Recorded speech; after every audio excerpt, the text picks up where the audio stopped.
ವೀಕ್ಷಕರೇ, ಈ ಭೂಮಿ ಮೇಲೆ ಸಾವಿಲ್ಲದ ಮನುಷ್ಯರು ಇರೋದಕ್ಕೆ ಸಾಧ್ಯನಾ ಅಂತ ನಾನು ನಿಮ್ಮನ್ನು ಕೇಳಿದ್ರೆ ನೀವು ಏನು ಹೇಳ್ತೀರಾ ಅಂತ ಕಮೆಂಟ್ ಮಾಡಿ. ಐ ಥಿಂಕ್ ತುಂಬ ಜನ ಅದು ಇಂಪಾಸಿಬಲ್ ಅಂತಲೇ ಹೇಳ್ತಾರೆ.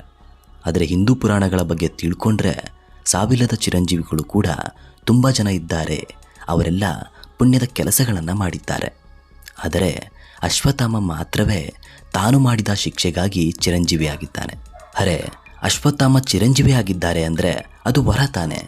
ಆದರೂ ಯಾಕೆ ಇವನು ಶಿಕ್ಷೆ ಅಂತ ಇದ್ದಾನೆ ಎಂಬ ಡೌಟ್ ನಿಮಗೆ ಬಂದಿರುತ್ತೆ. ನಾನು ಇದನ್ನು ಯಾವುದೇ ಸೈನ್ಸ್ ಆಧಾರವಾಗಿ ಇಟ್ಕೊಂಡು ಮಾಡ್ತಿಲ್ಲ.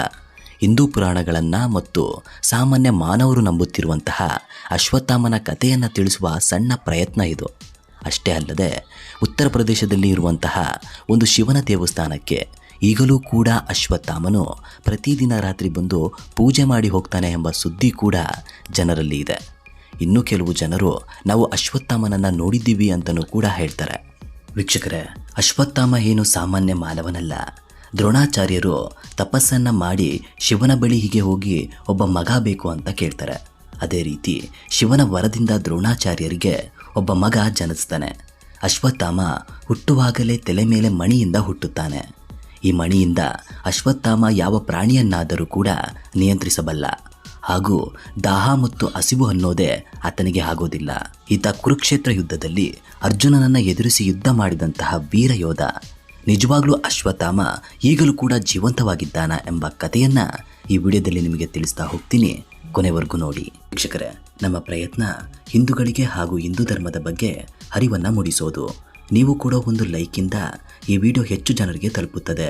ಹಾಗೆ ನಮಗೆ ಇನ್ನೂ ಅತಿ ಹೆಚ್ಚು ವಿಡಿಯೋಗಳನ್ನು ಮಾಡೋದಕ್ಕೆ ಪ್ರೋತ್ಸಾಹ ಸಿಗುತ್ತೆ. ಜೊತೆಗೆ ನಮ್ಮ ಚಾನಲ್ಗೆ ಸಬ್ಸ್ಕ್ರೈಬ್ ಮಾಡ್ಕೊಳ್ಳಿ. ಹಾಗೆ ನಿಮ್ಮ ಸ್ನೇಹಿತರಿಗೂ ಕೂಡ ಈ ವಿಡಿಯೋವನ್ನು ಶೇರ್ ಮಾಡಿ. ಪೌರಾಣಿಕ ನಂಬಿಕೆಗಳ ಪ್ರಕಾರ ಅಶ್ವತ್ಥಾಮನು ತನ್ನ ತಂದೆಯ ಸಾವಿಗೆ ಪ್ರತೀಕಾರವನ್ನು ತೀರಿಸಿಕೊಳ್ಳಲು ಹೋಗಿ ಒಂದು ದೊಡ್ಡ ಗಂಡಾಂತರವನ್ನೇ ತಲೆ ಮೇಲೆ ಹಾಕಿಕೊಳ್ತಾನೆ. ಅಶ್ವತ್ಥಾಮನು ಪಾಂಡವರ ವಿರುದ್ಧ ಸೇಡನ್ನು ತೀರಿಸಿಕೊಳ್ಳುವುದನ್ನು ಅರಿತ ಶ್ರೀಕೃಷ್ಣನು ಅಶ್ವತ್ಥಾಮನಿಗೆ ನೀನು ಯುಗಯುಗಗಳ ಕಳೆದರೂ ಕೂಡ ಭೂಮಿ ಮೇಲೆ ಅಲಿದಾಡುವಂತಾಗಲಿ ಎಂದು ಶಾಪವನ್ನು ನೀಡ್ತಾನೆ. ಇದರಿಂದ ಅಶ್ವತ್ಥಾಮನು ಸುಮಾರು 5,000 ವರ್ಷಗಳಿಂದ ಭೂಮಿ ಮೇಲೆ ಅಲಿದಾಡುತ್ತಿದ್ದಾನೆ ಎಂದು ನಂಬಲಾಗಿದೆ. ಶ್ರೀಕೃಷ್ಣನ ಶಾಪದ ಫಲಿತಾಂಶವೆಂದರೆ ಅವರನ್ನು ಇಂದಿಗೂ ಕೂಡ ಮಧ್ಯಪ್ರದೇಶದ ಕೋಟೆಯಲ್ಲಿ ನೋಡಬಹುದಾಗಿದೆ. ಈ ಕೋಟೆಯ ಹೆಸರು ಅಸಿರ್ಗರ್. ಇದು ಮಧ್ಯಪ್ರದೇಶದ ಬುರ್ಹಾನ್ಪುರದಿಂದ 20 ಕಿಲೋಮೀಟರ್ ದೂರದಲ್ಲಿದೆ. ಶಿವನನ್ನು ಆರಾಧಿಸಲು ಅಶ್ವತ್ಥಾಮನು ಇಂದಿಗೂ ಕೂಡ ಈ ಕೋಟೆಗೆ ಬರುತ್ತಾನೆಂದು ಇಲ್ಲಿನ ಸ್ಥಳೀಯರು ಹೇಳುತ್ತಾರೆ. ಇಲ್ಲಿನ ಸ್ಥಳೀಯರು ಅಶ್ವತ್ಥಾಮನಿಗೆ ಸಂಬಂಧಿಸಿದಂತಹ ಅನೇಕ ದಂತಕಥೆಗಳನ್ನು ಕೂಡ ನಿರೂಪಿಸುತ್ತಾರೆ. ಅಶ್ವತ್ಥಾಮನನ್ನು ನೋಡಿದವರು ಯಾರೇ ಆಗಲಿ ಅವರು ಬದುಕುಳಿಯೋದಿಲ್ಲ ಮತ್ತು ಅವರಲ್ಲಿ ಕೆಲವೊಬ್ಬರು ಮಾನಸಿಕ ಅಸ್ವಸ್ಥತೆಯನ್ನು ಕಳೆದುಕೊಂಡಿದ್ದಾರೆ ಎಂದು ಇಲ್ಲಿನ ಜನರು ಹೇಳುತ್ತಾರೆ.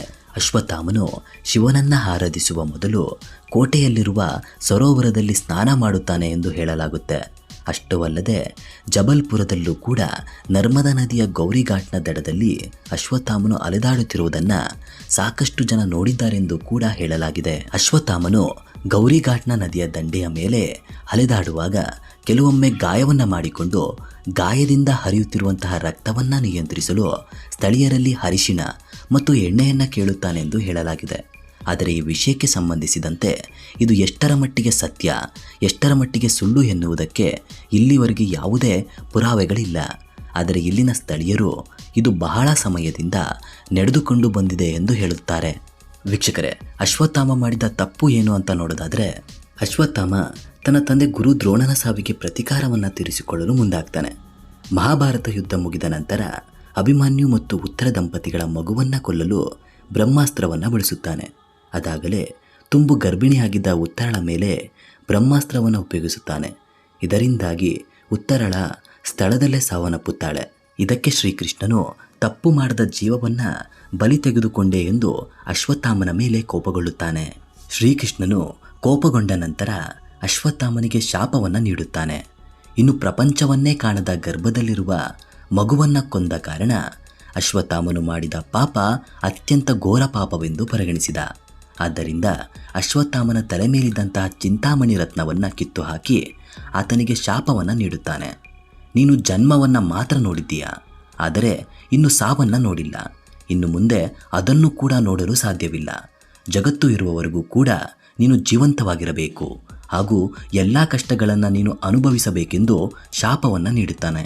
ಈ ಶಾಪದಿಂದಾಗಿ ಅಶ್ವತ್ಥಾಮನು ಇನ್ನು ಬದುಕಿದ್ದಾನೆ ಅಂತ ಅಲ್ಲಿನ ಜನರು ನಂಬುತ್ತಾರೆ. ಇನ್ನು ಕೆಲವರು ಈ ರೀತಿ ಹೇಳ್ತಾರೆ, ಅಶ್ವತ್ಥಾಮ ಶಿವನ ಭಕ್ತ ಆಗಿರೋದ್ರಿಂದ ಉತ್ತರ ಪ್ರದೇಶದಲ್ಲಿರುವ ಕೆಹರಿ ಎಂಬ ಶಿವನ ದೇವಸ್ಥಾನಕ್ಕೆ ಪ್ರತಿದಿನ ರಾತ್ರಿ ಸಮಯದಲ್ಲಿ ಬಂದು ಪೂಜೆ ಮಾಡಿಕೊಂಡು ಹೋಗುತ್ತಾನೆ.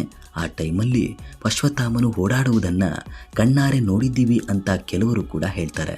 ಇದನ್ನು ತುಂಬ ಜನ ನಂಬ್ತಾರೆ ಕೂಡ. ಯಾಕಂದರೆ ಅದಕ್ಕೂ ಕೂಡ ಒಂದು ಬಲವಾದ ಕಾರಣ ಇದೆ. ಅದೇನೆಂದರೆ ರಾತ್ರಿ ದೇವಸ್ಥಾನವನ್ನು ಕ್ಲೋಸ್ ಮಾಡುವಾಗ ಶಿವಲಿಂಗವನ್ನು ಕ್ಲೀನಾಗಿ ತೊಳೆದು ಹೋಗ್ತಾರೆ. ಆದರೆ ಬೆಳಗ್ಗೆ ಬಂದು ನೋಡಿದರೆ ದೇವಸ್ಥಾನದ ಪಕ್ಕದಲ್ಲಿರುವಂತಹ ಕಾಡಿನಿಂದ ಹೂಗಳನ್ನು ತಂದು ಯಾರೋ ಪೂಜೆ ಮಾಡಿರುವಂಥ ರೀತಿಯಲ್ಲಿ ಇರುತ್ತವೆ. ಅಷ್ಟೇ ಅಲ್ಲದೆ ರಾತ್ರಿ ಸಮಯದಲ್ಲಿ ಹಲವಾರು ಬಾರಿ ಆ ದೇವಸ್ಥಾನದಲ್ಲಿ ಗಂಟೆಗಳ ಶಬ್ದಗಳು ಕೂಡ ಕೇಳಿಬರುತ್ತವೆ. ಇವೆಲ್ಲ ಕಾರಣಗಳಿಂದ ಈಗಲೂ ಅಶ್ವತ್ಥಾಮ ಜೀವಂತವಾಗಿದ್ದಾನೆ ಎಂದು ನಂಬಲಾಗುತ್ತೆ. ವೀಕ್ಷಕರೇ, ಇದ್ರ ಬಗ್ಗೆ ನಿಮ್ಮ ಅಭಿಪ್ರಾಯವನ್ನು ಕಮೆಂಟ್ ಮಾಡಿ ತಿಳಿಸಿ.